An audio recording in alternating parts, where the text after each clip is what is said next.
Hello friends, दोस्तों आज हम इस वीडियो में जानेंगे कि अगर आप मैरिड है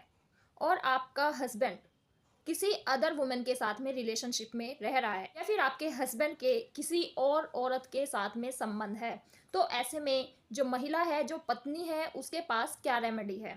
दोस्तों आजकल का माहौल ऐसा हो गया है कि जो हस्बैंड है वो अपना बाहर भी रिलेशन रखते हैं और घर में भी उसकी वाइफ होती है जिनसे वो लीगली मैरिड रहते हैं, उनको घर में रखते हैं। और बाहर जब वो ऑफिस जाते हैं तो वहाँ पर भी कभी ना कभी वो किसी अदर वुमेन के साथ रिलेशनशिप में आ जाते हैं। तो ऐसे में जो उनकी पत्नी होती है तो उसको बहुत ही मानसिक रूप से हानि होती है, यानी कि वह बहुत ही मेंटली परेशान हो जाती है क्योंकि वह अंदर ही अंदर घुटती रहती है। अब ऐसे में अगर कोई भी हस्बैंड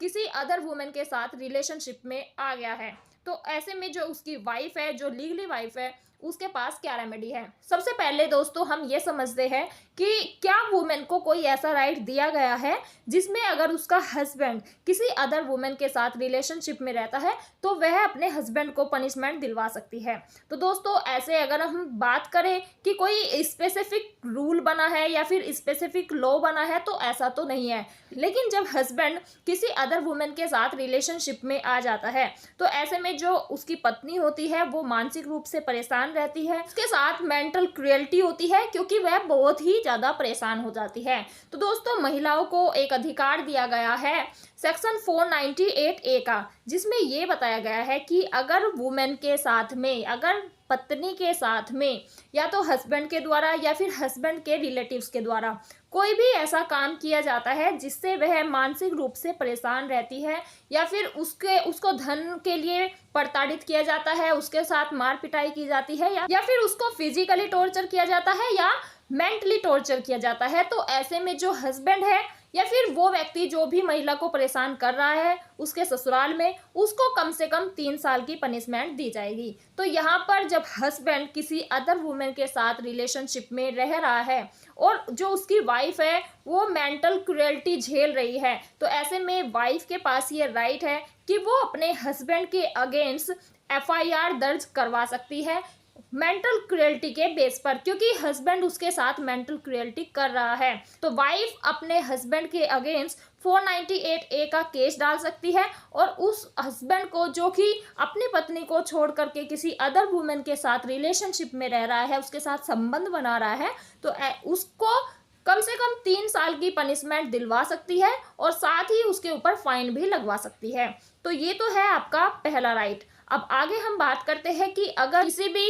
पत्नी का पति किसी अदर वुमेन के साथ रह रहा है तो ऐसे में अगर पत्नी चाहे तो वह अपने हस्बैंड से डिवोर्स भी ले सकती है। क्योंकि दोस्तों क्या होता है कि जब कोई भी व्यक्ति किसी थर्ड पर्सन के साथ इन्वॉल्व हो जाता है तो जो उसका पति या पत्नी होती है वो मानसिक रूप से बहुत ज़्यादा परेशान होती है और वो टूट जाते हैं। ऐसे में कई बार क्या होता है कि जो पत्नी होती है वो नहीं चाहती कि अपनी शादी को कंटिन्यू करे, तो अगर वाइफ चाहे अपने हस्बैंड से मेंटल क्रुएल्टी के बेस पर ही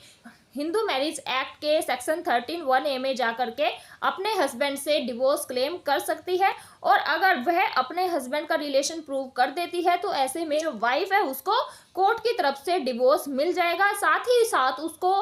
हस्बैंड की तरफ से एलिमनी भी दिलाई जाएगी, क्योंकि यहाँ पर वाइफ का हरेसमेंट हुआ है, वाइफ को मेंटल क्रुएल्टी झेलनी पड़ी है, वो भी हस्बैंड की वजह से, क्योंकि हस्बैंड किसी अदर वुमेन के साथ रिलेशनशिप में है। तो वाइफ के पास ये भी एक राइट है कि वो अपने ऐसे हस्बैंड से जो कि किसी दूसरी औरत के साथ रह रहा है उससे डिवोर्स ले सकती है। अब ऐसे में दोस्तों कुछ लोगों का क्वेश्चन ये भी होगा कि अगर हस्बैंड या वाइफ कोई भी किसी थर्ड पर्सन के साथ रिलेशनशिप में रहता है, उसके साथ फिजिकल रिलेशन बनाता है, तो उस व्यक्ति के ऊपर एडल्ट्री लगती है। तो ये रूल पहले था, लेकिन इसमें क्या था कि जो थर्ड पर्सन होता था अगर वो किसी की पत्नी के साथ रिलेशन बनाता था तो सिर्फ जो मेल होता था सिर्फ उसी को पनिशमेंट दी जाती थी, जो महिला होती थी उसको कुछ भी पनिशमेंट नहीं दी जाती थी। क्योंकि दोस्तों